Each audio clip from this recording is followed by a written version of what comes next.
Thanks for joining us here on Focus on Africa from BBC World News. We start tonight in Somalia, where a drought is threatening at least 5 million people. That's about half of the country. Over the weekend, Prime Minister Hassan al-Hayre announced that more than 100 people had died from hunger in just 48 hours. Aid groups fear the country could be headed for a full-blown famine. The BBC's Tommy Oladipo has the latest.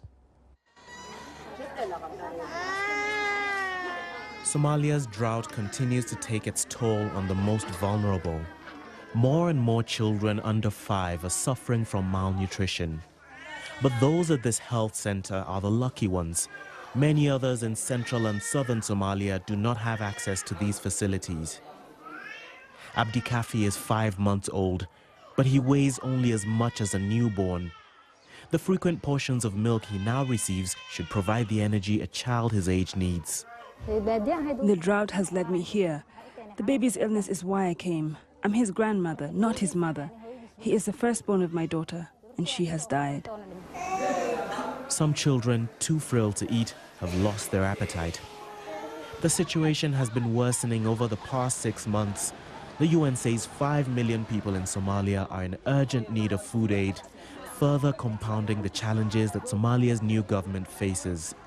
I've been told that 110 people have been killed today by drought in the past 48 hours in some parts of the country, especially the Bay and Bakul regions. I've also been told that severe drought is also existing in many areas of the country and that the drought has now affected half of the population. With an already existing security crisis, Somalia is struggling to progress. And now its government and its children are looking to the outside world for a lifeline. Tommy Oladipo, BBC News. Well, Susannah Price is with the UN's children's charity UNICEF and joins us from Hargeisa. Susannah, just how serious is it? We've seen those horrible pictures of those malnourished young kids, but how widespread is this?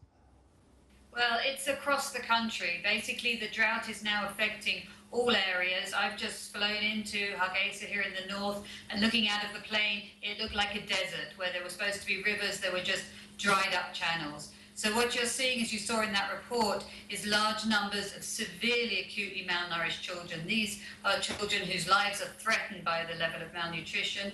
We're expecting at the moment to see 185,000 children over the year, but this number may go up by 50% or even double.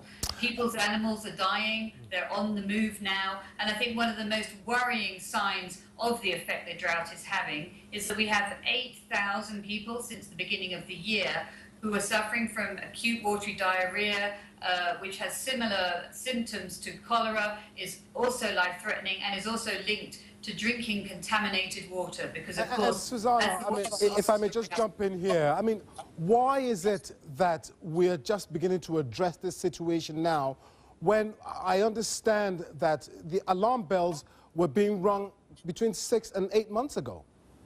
Well, we saw a drought last year, and this is the continuing effect of that.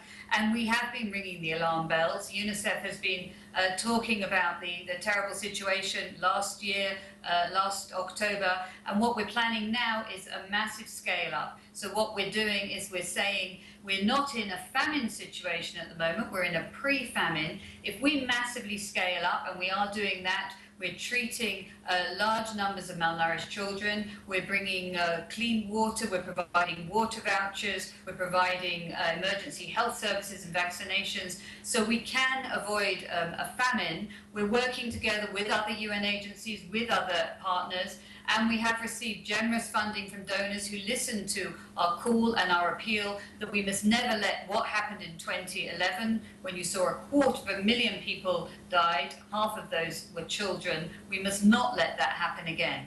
Okay, Susannah Price there from the UN's children's charity UNICEF. Thanks a lot for speaking to us live from